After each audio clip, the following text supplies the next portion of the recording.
কটি হক? তিনটি হক রয়েছে। প্রথম হক হচ্ছে কোরআনের, যে কোরআন যেভাবে নাজিল হয়েছে ঠিক সেইভাবে তার হক আদায় করে তেলাওয়াত করা। আল্লাহ পাক তার প্রিয় হাবিবকে উদ্দেশ্য করে বলেছেন, ওয়ারাত্তিলিল কুরআনা তারতিলা, আপনি কোরআনকে পাঠ করুন তারতিলের সাথে। হযরত আলীকে জিজ্ঞেস করা হলো, সাহাবায়ে কেরাম জিজ্ঞেস করলেন যে সাইয়েদনা আলী, এই যে তারতিল শব্দের কথা কোরআনে এসেছে, এই তারতিলের ব্যাখ্যাটা কি? উত্তর তিনি বললেন, হুয়া তাজবিদুল হুরুফ ওয়া মা'রিফাতুল ওকুফ। তারতিল শব্দের অর্থ হলো যে কোরআন কারীমের প্রতিটি হরফের যে পঠন পদ্ধতি রয়েছে, নিজস্ব একটা নিয়ম কানুন রয়েছে, প্রতিটা হরফের ওই নিয়ম কানুনটা জানা, এবং ওয়া মা'রিফাতুল ওকুফ অর্থাৎ দাড়ি কমা, থামা এবং শুরুটা জানা। এটা অর্থ কি তারতিল? এটা অর্থ হলো যে আমরা যখন চিঠিপত্র পড়ি বা পত্রিকা পড়ি, আপনারা দেখবেন যে এখানে কিন্তু দাড়ি কমা অনুসরণ করা হয়, তাই না? এই দাড়ি কমা ছাড়া কিন্তু কোনো চিঠি বা কোনো কিছুর পরিপূর্ণতা পায় না। এজন্য যে কোনো ভাষায় আমরা যে কোনো চিঠি লিখি, পত্র লিখি, বই লিখি, কিতাব লিখি, যাই কিছু আমরা লিখি না কেন, তাহলে দেখবেন যে ওই লেখক কিন্তু প্রতিটা লাইনের মধ্যে বা প্রতিটা শব্দ বা তার কথা শেষ হওয়ার পর হয় একটা কমা যোগ করেন অথবা একটা কি দাড়ি যোগ করেন। এর অর্থ হলো যে উনি বলতে চেয়েছেন আমার এই কথাটুকু বা এই বাক্যটুকু এখানে শেষ, পরবর্তী বাক্যটুকু আসছে এরপর থেকে। ঠিক তদ্রুপ কোরআন কারীমের মধ্যে আল্লাহ পাক প্রতিটি আয়াতের মধ্যে, আয়াতের শেষে অথবা আয়াতের মাঝখানে দাড়ি এবং কমা রেখেছেন। কেন রেখেছেন? যেন মানুষ সহজেই কোরআনকে বুঝতে পারে এবং কোরআনের অর্থের মধ্যে কোনো ধরনের বিকৃতি যেন না আসে, অর্থাৎ পূর্বের আয়াতের অর্থের সাথে পরবর্তী আয়াতের জন্য মিলে না যায়। এই জন্য প্রিয় ভাইরা, আল্লাহ পাক কোরআনের মধ্যে কিছু দাড়ি কমা ব্যবহার করেছেন। আর এইটার উদ্দেশ্য কথা আলী বলেছেন যে তারতিল শব্দের অর্থ হলো যে কোরআনের প্রতিটা হরফের যে পঠন পদ্ধতি রয়েছে, এই পঠন পদ্ধতিগুলোর নিয়ম কানুনগুলো জানা এবং দাড়ি কমাটা জানা। এটা হচ্ছে একজন মুসলমান যিনি কোরআন তেলাওয়াত করবেন তার জন্য করণীয়। প্রিয় ভাইরা আমার, আমি যদি কোরআনের হক আদায় করে তেলাওয়াত না করি, তাহলে সমস্যাটা কোথায়? সমস্যাটা হলো যদি আমি কোরআনকে আমার মন মতো পড়ি, আমার নিজের ইচ্ছা মতো পড়ি, যেভাবে আল্লাহ পাক নাজিল করেন নাই, তাহলে সবচেয়ে বড় সমস্যাটা যেটি হয় সেটা হচ্ছে কোরআনের অর্থের মধ্যে একটা পরিবর্তন চলে আসে, বিকৃতি চলে আসে। যেমন উদাহরণস্বরূপ সূরা ইখলাসের মধ্যে আসছে কুল হুয়াল্লাহু আহাদ। আচ্ছা, আপনি এখানে তো সূরা ইখলাসের হাফেজ আছেন না সবাই? সূরা ইখলাসের হাফেজ না সবাই? সূরা ইখলাস মুখস্থ আছে তো সবার নাকি? মাশাআল্লাহ। তো প্রথম আয়াতটা কি? কুল হুয়াল্লাহু আহাদ। আমাদের দেশে অধিকাংশ মানুষ এই সূরা ইখলাসের প্রথম আয়াতটাকে এইভাবে তেলাওয়াত করেন, কুল হুয়াল্লাহু আহাদ। অর্থাৎ কফকে আমি কাফ দিয়ে পড়ি, আমাদের দেশে যে মানুষ, সাধারণ মানুষ যেটা করে, কফকে কাফ দিয়ে পড়েন, হুয়াল্লাহ এর হাকে ফা দিয়ে পড়েন, এবং এরপরে যে আহাদ যে আসছে এখানে হার মধ্যে হা তারা দিয়ে পড়েন। আচ্ছা, কুল হুয়াল্লাহু আহাদ, বলুন আল্লাহ এক এবং অদ্বিতীয়। কুল অর্থ বলুন আল্লাহ এক এবং অদ্বিতীয়। এখন আমি যদি এই কুলের জায়গার মধ্যে কাফ দিয়ে পড়ি কুল, তো অর্থটা কি আসে? অর্থটা আসে হলো খান অথবা খাও, খান অথবা খাও। কিন্তু আল্লাহ পাক বলতে চেয়েছেন কুল হুয়াল্লাহু আহাদ, বলুন আল্লাহ এক এবং অদ্বিতীয়। কিন্তু আপনি পড়ছেন কুল হুয়াল্লাহু আহাদ, খাও বা খান, এরপরে ফুয়াল্লাহ কোনো শব্দ নেই আরবিতে, আহাদ বলে কোনো কি নেই, শব্দ নেই। যদি আমি ধরে নিলাম যে হ্যাঁ আপনি এখানে উদ্দেশ্য করেছেন কুল ফুয়াল্লাহু আহাদ, এখানে অর্থটা আসে এরকম যে খাও বা খান আল্লাহ এবং অদ্বিতীয়। নাউজুবিল্লাহ। অর্থের মধ্যে পরিবর্তন আসলো, পুরোপুরি কি হলো, এখানে অর্থের মধ্যে পরিবর্তন হয়ে গেল। প্রিয় ভাইরা, এই জন্য সমস্ত আইম্মায়ে মুজতাহিদিনগণ এবং সমস্ত সাহাবায়ে কেরামগণ এই কথার উপর একমত পোষণ করেছেন যে প্রত্যেক মুসলমান নর নারীর উপর কোরআন কারীমকে তার হক আদায় করে বিশুদ্ধভাবে তেলাওয়াত করা ফরজ আইন। কি বলেছেন? কোরআনকে বিশুদ্ধভাবে তার হক আদায় করে তেলাওয়াত করা কি ফরজ। এটাকে নিচে নামানোর বা এই হুকুম থেকে সরে যাওয়ার, ব্যত্যয় ঘটানোর কোনো কি নাই, সুযোগ নাই। দ্বিতীয় হুকুমটা হচ্ছে, প্রিয় ভাইরা, দ্বিতীয় হকটা হচ্ছে কোরআনের, যে কোরআনের অর্থটা বোঝা, কোরআনকে বোঝা। প্রিয় ভাইরা, বর্তমান জামানায় কোরআন বোঝা খুবই সহজ, বর্তমান জামানায় কোরআনের অর্থ জানা খুবই সহজ। আমরা আমাদের অনেকে স্মার্টফোন ব্যবহার করি না? আমরা কিন্তু চাইলেই পারি আমাদের স্মার্টফোনের মধ্যে প্লে স্টোর থেকে একটা অ্যাপ নামিয়ে বাংলা অর্থ সহ একটা কোরআন নামিয়ে এই কোরআনটা আমরা কিন্তু চাইলে আমরা এটার অর্থটা আমরা জানতে পারি। শুধু দরকার আপনার একটু সদিচ্ছা। ৩ নম্বর হক হচ্ছে প্রিয় ভাইরা, এই কোরআনের উপর পরিপূর্ণ আমল করা। কিছু অনুসরণ করলাম, কোরআনের কিছু অংশ মানলাম, কিছু অংশ মানলাম না। কোরআন এজন্য নাজিল হয়নি। কোরআন নাজিল হয়েছে পরিপূর্ণ এর উপর আমল করার জন্য। হারামকে হারাম মানা, হালালকে হালাল মানা। যেটা আপনার জন্য আল্লাহ পাক হারাম করেছেন সেটা থেকে দূরে থাকা, যেটা আপনার হালাল করেছেন সেটাকে গ্রহণ করা। প্রিয় ভাইরা আমার, কোরআন তেলাওয়াত করলে কি হয়? কোরআন তেলাওয়াত করলে কি পুরস্কার আল্লাহ পাক আপনার জন্য রেখেছেন? হাদিস কারিমে সাল্লাল্লাহু আলাইহি ওয়াসাল্লাম বলেছেন, ইকরাউল কুরআনা ফাইন্নাহু ইয়াতি ইয়াউমাল কিয়ামাতি শাফিআন লিআসহাবিহি। উম্মতকে উদ্দেশ্য করে তিনি বলেছেন, হে আমার উম্মত, তোমরা বেশি বেশি কোরআন পড়ো, বেশি বেশি কোরআন কারীম তেলাওয়াত করো। কেননা ফাইন্নাহু ইয়াতি ইয়াউমাল কিয়ামাতি শাফিআন লিআসহাবিহি। কারণ কাল কিয়ামতের ওই কঠিন দিবসে এই কোরআন ওই তেলাওয়াতকারী ব্যক্তির জন্য শাফাআত করবে। সুবহানাল্লাহ। পরন্ত প্রিয় ভাইরা, ইতিপূর্বে যত আসমানি কিতাব আসছে, সেটা হোক তাওরাত, সেটা হোক জাবুর, সেটা হোক ইনজিল বা অন্যান্য যে আসমানি সুহুফগুলো এসছে, কোন আসমানি কিতাবের ক্ষেত্রে আল্লাহর তরফ থেকে এই ধরনের ঘোষণা ছিল যে তোমরা বেশি বেশি তেলাওয়াত করলে এই কিতাব তোমার জন্য কিয়ামতের মাঠে সুপারিশ করবে? ছিল না। একমাত্র এই কোরআনের ক্ষেত্রে আল্লাহর তরফ থেকে এই পুরস্কারের ঘোষণা এসছে। কিন্তু আফসোসের বিষয় হচ্ছে আমরা আল্লাহর তরফ থেকে এত বড় একটি নিয়ামত পাওয়ার পর আমরা সেটাকে ঠিক তার হক আদায় করে তেলাওয়াত করি না, কোরআন আমরা পড়ি না। আমাদের জীবন থেকে 60 বছর, 70 বছর, 80 বছর, 90 বছর, 100 বছর আমরা পার করে ফেলছি। কিন্তু আফসোসের বিষয় হচ্ছে যে আমরা সারাটা জীবন পার করছি, সারা বছর পার করছি, বছরের 365 দিন আমরা বিভিন্ন কাজে ব্যস্ত, কিন্তু আমরা কোরআনের একটা আয়াত আমরা পড়ে দেখি না, এই কোরআন বোঝার আমরা চেষ্টাও করি না। প্রিয় ভাইয়েরা আমার, কাল কিয়ামতের মাঠে আমার আল্লাহ যেন আপনাকে জিজ্ঞেস করবেন যে ও আব্দুর রহিম বা ও আব্দুল করিম, তোমাকে আমি এই কোরআন তোমাকে দিয়েছিলাম একটা নিয়ামত স্বরূপ। এই কোরআনকে তেলাওয়াত করার জন্য, কোরআনকে বোঝার জন্য, কোরআনের উপর আমল করার জন্য কতটুকু তুমি এই কোরআনের হক আদায় করে আমার সামনে আসছো? আপনার তখন কি উত্তর থাকবে প্রিয় ভাইরা? কোনো উত্তর আছে কি আপনার? থাকবে কোনো উত্তর? থাকবে না। এই জন্য প্রিয় ভাইরা, আসেন আমরা আজকের এই মাহফিল থেকে নিজেকে নিয়ে প্রশ্ন করি যে আল্লাহ পাক আমাকে দুনিয়াতে কেন পাঠিয়েছেন? শুধু আমরা খাবো দাবো, কাজ বাজ করবো, চাকরি বাকরি করবো এই জন্য না। আল্লাহ কোরআনে ইরশাদ করেছেন, ওমা খলাকতুল জিন্না ওয়াল ইনসা ইল্লা লিয়াবুদুন। আমি মানুষ এবং জিন জাতিকে সৃষ্টি করেছি শুধুমাত্র আমার ইবাদত করার জন্য, শুধুমাত্র ইবাদত। এই ইবাদতের পাশাপাশি আমরা ব্যবসা বাণিজ্য করি, চাকরি বাকরি করি, শিক্ষকতা করি, যাই করি না কেন, এটা হচ্ছে সেকেন্ড অপশন। ফার্স্ট অপশন হচ্ছে আপনার জন্য আল্লাহর ইবাদত করা। আর হাদিস কারিমে রাসূল সাল্লাল্লাহু আলাইহি ওয়াসাল্লাম বলেছেন, আফদালুল ইবাদাতি তিলাওয়াতুল কোরআনিল কারীম। নফল ইবাদতের মধ্যে সর্বোত্তম ইবাদত হচ্ছে কোরআন কারীমের তিলাওয়াত। সর্বোত্তম ইবাদত কি? কোরআন কারীমের তিলাওয়াত। আপনারা আমার সাথে কথা উত্তর দেন। নফল ইবাদতের মধ্যে সর্বোত্তম ইবাদত কোনটা? কোরআন কারীমের তিলাওয়াত। প্রিয় ভাইরা আমার, আসেন আমরা আমাদের বাকি জীবনটুকু এই কোরআন কারীমের তিলাওয়াত করি, কোরআনকে আমার সাথী বানাই, কোরআনকে আমার বন্ধু বানাই। যদি আমি আমার বাকি জীবনটুকু এই কোরআনকে সাথী বানাই, আমার বন্ধু বানাই, ইনশাআল্লাহ এই কোরআন কাল কিয়ামতের ওই কঠিন দিবসে আপনার জন্য শাফাত করবে ইনশাআল্লাহ। এটা কার বক্তব্য? কার বক্তব্য? আল্লাহ রাসূল সাল্লাল্লাহু আলাইহি ওয়াসাল্লামের বক্তব্য। কি বলেছেন? ইকরাউল কুরআন ফাইন্নাহু ইয়াতি ইয়াউমাল কিয়ামাতি শাফিআন লিআসহাবিহি। তোমরা বেশি বেশি কোরআন তেলাওয়াত করো, কেননা এই কোরআন কাল কিয়ামতের মাঠে ওই তেলাওয়াতের ব্যক্তির জন্য সুপারিশ করবে। সুবহানাল্লাহ। প্রিয় ভাইরা আমার, কোরআনের 3 নম্বর হক হচ্ছে কোরআনের উপর পরিপূর্ণ আমল করা। পরিপূর্ণ আমল করা। আমাদের অনেক ভাইরা আছেন যে দেখা যায় যে কোরআনের যে আয়াতগুলো আমার কাছে ভালো লাগে, পছন্দ হয়, সেই আয়াতগুলো আমরা অনুসরণ করি। আর যে আয়াতগুলো আমার ভালো লাগে না বা দেখা যাচ্ছে আমার মতের বিরুদ্ধে যাচ্ছে বা আমার মনের সাথে কিছুটা অমিল হচ্ছে, আমরা সেই আয়াতগুলো আমরা অনুসরণ করতে চাই না।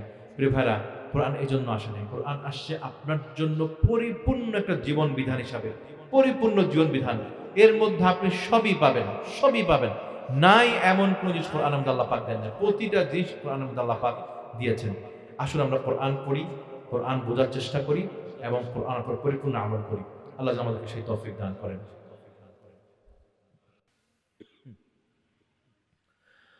ومن شر النفاثات في العقد ومن شر حاسد إذا حسد. بسم الله الرحمن الرحيم. قل أعوذ برب الناس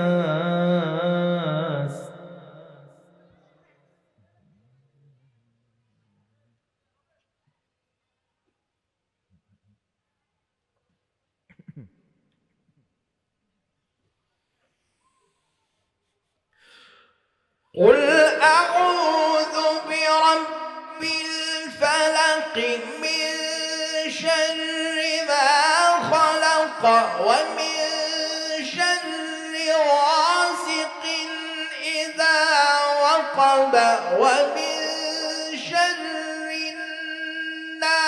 النافثات في العقد ومن شر حاسد إذا حسد قل أعوذ برب الناس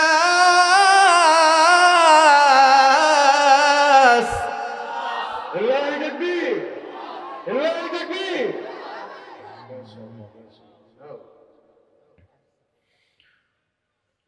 ملك الناس إله الناس من شر الوسواس الخناس الذي يوسوس في صدور الناس من الجنة والناس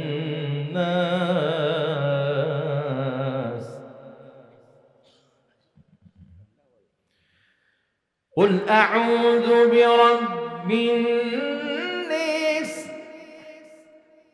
ملك الناس إله الناس من شر الوسواس الخناس الذي يوسوس في صدور الناس من الجنة والناس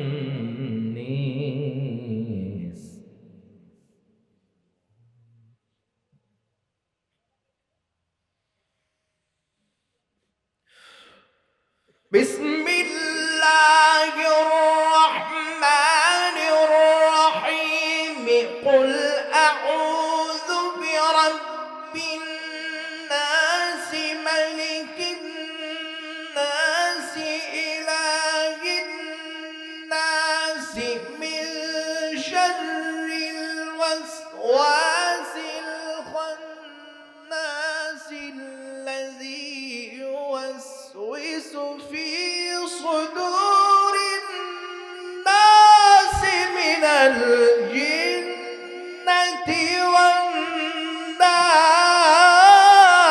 والناس الله تكبير الله تكبير شيخ أحمد بن يوسف الأزهري الله تكبير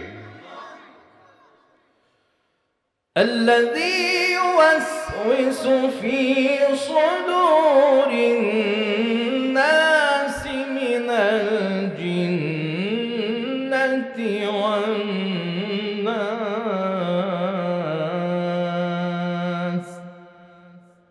صدق الله العظيم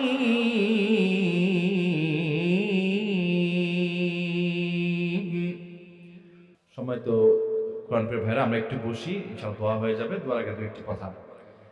প্রথম কথা হচ্ছে যে আমি আমার আলোচনার মধ্যে বলেছি কোরআনের হক কয়টা, একজন মুসলমানের পর তিনটা। কি কি সেটা? প্রথম হক কি? কোরআনের হক আদায় করে বিশুদ্ধভাবে তিলাওয়াত করা। দ্বিতীয় হকটা কি? কোরআন বোঝা। 3 নম্বর হকটা কি? কোরআন উপর পরিপূর্ণ আমল করা। প্রিয় ভাইরা আমার, এই যে হাদিস কারিমে সাল্লাল্লাহু আলাইহি ওয়াসাল্লাম যে সুসংবাদগুলো দিয়েছেন কোরআন তিলাওয়াতকারীর জন্য, বা যারা কোরআন পড়ে, যারা কোরআনকে বন্ধু বানায়, এদের বিষয়ে যে কিয়ামতের মাঠে কোরআন সুপারিশ করবে, যে হাদিসগুলো আসছে, আমরা কি শুধু এগুলো শুনবো? শুধু শুনবো না, এগুলো আমাদের জীবনের মধ্যে বাস্তবায়ন করবো। আজকে এই মাহফিল যে আমাদের আব্দুল হামিদ ভাই সাজিয়েছেন আপনাদের জন্য, আমরা আলোচকদের আলোচনা শুনি, কিন্তু দুঃখের কথা হচ্ছে আমরা এই আলোচনাগুলো এক কান দিয়ে শুনি, এক কান দিয়ে আমরা বের করে দিই। এগুলো আমাদের বাস্তব জীবনে আমরা প্রয়োগ করি না। প্রিয় ভাইরা, আমরা এই মাহফিলগুলো যখন আয়োজন করি, আমি সবসময় বলি যে এই মাহফিল হচ্ছে চলতি ফিরতি মাদ্রাসা। চলতি ফিরতি কি মাদ্রাসা? মাদ্রাসা হচ্ছে দুই ধরনের। একটা হচ্ছে স্থায়ী মাদ্রাসা, যেটার একটা স্ট্রাকচার আছে, বিল্ডিং আছে, যেখানে কোরআন হাদিসের দার্স দেওয়া হয়, তালিম দেওয়া হয়। আরেকটা হচ্ছে অস্থায়ী মাদ্রাসা। অস্থায়ী মাদ্রাসা হচ্ছে এই মাহফিলগুলা। সারা বাংলাদেশে যত মাহফিল হয় এগুলো হচ্ছে অস্থায়ী মাদ্রাসা, চলতি ফিরতি মাদ্রাসা। এইখানে আপনারা যারা আসেন দিন শেখার জন্য আসেন, ওলামা কেরামগণ যে কথাগুলো বলবে এগুলো আপনারা যেন শিখে আপনাদের জীবনে বাস্তবায়ন করেন। যদি আপনারা বাস্তবায়ন করেন তবেই কিন্তু এই মাহফিল আয়োজনের সার্থকতা, অন্যথায় কিন্তু এই মাহফিলগুলোর আয়োজনের কোনো সার্থকতা নেই। এই জন্য প্রিয় ভাইরা, আজকের এই মাহফিল থেকে আপনারা যে আলোচনা শুনেছেন, আমি আশা করি ইনশাআল্লাহ এই আলোচনাগুলো আপনাদের জীবনে আপনারা বাস্তবায়ন করবেন। প্রিয় ভাইরা, একটি কথা, কোরআনে কারীম আমরা যে তেলাওয়াত করি বা তেলাওয়াত করলে কি সওয়াব, আমরা এই বিষয়ে আমরা শুনেছি। হাদিস কারিমে আয়েশা রাসূল বলেছেন যে কোনো মানুষ যদি কোরআনের একটা হরফ তেলাওয়াত করে তার পুরস্কার হিসেবে আল্লাহ রাব্বুল আলামিন তার আমলনামার মধ্যে 10টা নেকি জমা করেন। সুবহানাল্লাহ। আর এই 10টা নেকি শুধু যিনি তেলাওয়াত করেন তার জন্য না, যিনি তেলাওয়াত শুনেন তার জন্য কি 10টা নেকি। সুবহানাল্লাহ। এজন্য আজকে আপনারা যারা এখানে বসেছিলেন, আমি আনুমানিক প্রায় 3 পৃষ্ঠার মতো তেলাওয়াত করেছি। চিন্তা করেন এক হরফে যদি 10 নেকি, তাহলে এই 3 পৃষ্ঠার মধ্যে এক পৃষ্ঠার মধ্যে 450 হরফ রয়েছে। তো 2 পৃষ্ঠার মধ্যে 900 হরফ, 3 পৃষ্ঠার মধ্যে কত? সাড়ে কত? 1350 হরফ আমি তেলাওয়াত করেছি এর ভিতরে, এই 45 মিনিটের ভিতরে। তাহলে চিন্তা করেন এক হরফে যদি আপনি 10 নেকি পেয়ে থাকেন আল্লাহর তরফ থেকে পুরস্কার, তাহলে 1350 হরফে কত হাজার নেকি আপনি পেলেন। সুবহানাল্লাহ। চিন্তা করেছেন একবার? চিন্তা করেছেন কত হাজার? মাওলানা এক পৃষ্ঠায় 4500, তাহলে আপনার 2 পৃষ্ঠায় 9000, 3 পৃষ্ঠায় আপনি পেয়েছেন 13,500 নেকি। সুবহানাল্লাহ। আসতে বলবে সুবহানাল্লাহ। চিন্তা করেন এত বড় একটা দামি গ্রন্থ কিতাব আল্লাহ আমাদেরকে দিয়েছেন। আসেন না আমরা এই কিতাবটাকে বন্ধু বানাই, কোরআনকে আমাদের বন্ধু বানাই। কিভাবে? প্রতিদিন অন্তত একটু হলে তেলাওয়াত করি, একটু, খুব বেশি প্রয়োজন না। যদি আপনি না পারেন, খুব ব্যস্ত থাকেন, বেশি না, একটা পৃষ্ঠা পড়েন। প্রিয় ভাইরা, একটা পৃষ্ঠা, যদি এক পৃষ্ঠা না পারেন আধা পৃষ্ঠা পড়েন। আধা পৃষ্ঠা না পারলে 5টা লাইন অন্তত পড়েন, 5টা লাইন। আমি আল্লাহর কসম করে বলছি, এই কোরআনকে যদি আপনি বন্ধু বানান, আল্লাহ রসুল বলে গেছেন এই কোরআন কাল কিয়ামতের ওই কঠিন দিনে, যেদিন আপনার বাবা আপনাকে চিনবে না, আপনার সন্তান আপনাকে চিনবে না, আপনার স্ত্রী আপনাকে চিনবে, কেউ কারোর জন্য না, কেউ কাউকে চিনবে না, সবাই ইয়া নফসি ইয়া নফসি করবে, ওই কঠিন মুহূর্তে এই কোরআন আপনার জন্য সুপারিশ করবে। সুবহানাল্লাহ। তাহলে সুপারিশ কি এমনি করবে? এমনি করবে? আপনি যেটাকে বন্ধু বানাবেন সেটা আপনার জন্য কি করবে? সুপারিশ করবে। আপনি আল্লাহ রসুলকে বন্ধু বানান, আল্লাহ রসুলের দেখানো পথকে অনুসরণ করেন, ওনার প্রতিটি কাজ, কথা, আমলকে আপনি আপনার জীবনে বাস্তবায়ন করেন, তবে আল্লাহ রসুল আপনার জন্য শাফাত করবেন। এই কোরআনকে আপনার বন্ধু বানান, তবে এই কোরআন আপনার জন্য শাফাত করবে। প্রিয় ভাইরা, এই যে হাজার হাজার নেকি আপনি পাচ্ছেন দুনিয়ার জমিনে কোরআন তেলাওয়াত করে, এই নেকিগুলাই কালকে আমাদের মানে আপনার জন্য কি কাজে আসবে।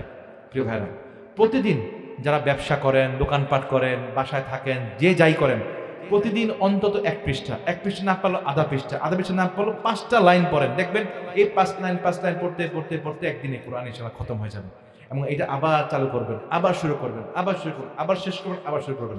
এটা যেন আপনার জীবনের, দৈনন্দিন জীবনের প্রতিদিনের একটা কাজের অংশ হয় এই কোরআন কারীমের তেলাওয়াত। ঠিক আছে ইনশাআল্লাহ? ইনশাআল্লাহ সবাই একটু হাত তোলেন, ওয়াদা করেন যে আমি ইনশাআল্লাহ আমার বাকি জীবন, যতটুকু হায়াত আল্লাহ পাক আমাকে রেখেছেন, ওই সময়টুকু ইনশাআল্লাহ এই কোরআন কারীমের তেলাওয়াত করব এবং কোরআন কারীম শিখব। যারা পারি না কোরআন অন্তত শিখব। ঠিক আছে? আরেকটা কাজ, যারা কোরআন তেলাওয়াত করবেন তো করবেনই, অনেক দেখা যায় ব্যস্ত থাকেন, আপনারা দোকানপাটে বা আপনারা কাজবাজ করেন, ব্যবসা বাণিজ্য করেন, অনেকের দোকানে দেখা যায় টিভির মধ্যে গান বাজনা ছেড়ে রাখেন। প্রিয় ভাইরা, এই গান বাজনা আপনার কোনো কাজে আসবে না। একটা আমল আপনাদেরকে আমি শিখিয়ে দিই, সেটা কি? কোরআন তেলাওয়াত ছেড়ে রাখেন। আপনার বাসার মধ্যে, অফিসের মধ্যে, যেখানে যান আপনি কোরআন তেলাওয়াত ছেড়ে রাখেন। আমি যখন মিশরে আল আজহারে পড়তে গেলাম 2002 সালে, আল আজহারের মাহাতুব কেরাত আমি ওখানে ছিলাম আলহামদুলিল্লাহ 8টা বছর। এই দীর্ঘ 8 বছরের পড়াশোনার সময় আমি দেখেছি মিশরীয়রা বাসে বলেন, ট্রেনে বলেন, মাইক্রোবাসে বলেন, যে সবজির দোকানদার বলেন, মাংসের দোকানদার বলেন, যে দোকানে ব্যবসা বাণিজ্য করতেছে, অফিসে বলেন, প্রত্যেকে রেডিও খুলে রাখছি। আর কি গান বাজে? গান বাজে না। ইজাত কোরআন কারীম, কোরআন কারীম রেডিও, একটা রেডিও কেন্দ্র আছে, বেতার কেন্দ্র। ওই বেতার কেন্দ্রের মধ্যে মিশরের সেই প্রথম যুগ থেকে নিয়ে বর্তমান যত বড় বড় কারীরা আসছে, প্রত্যেক কারী সাহেবের তেলাওয়াত ওনারা ছেড়ে রাখেন। তো আমি প্রথম বুঝি নাই যে কেন ওনারা এইভাবে কোরআন তেলাওয়াত ছেড়ে রাখে। পরে ওই হাদিসের কথা শুনলাম, আল্লাহ রাসূল বলে গেছেন যে এক হরফে 10 নেকি।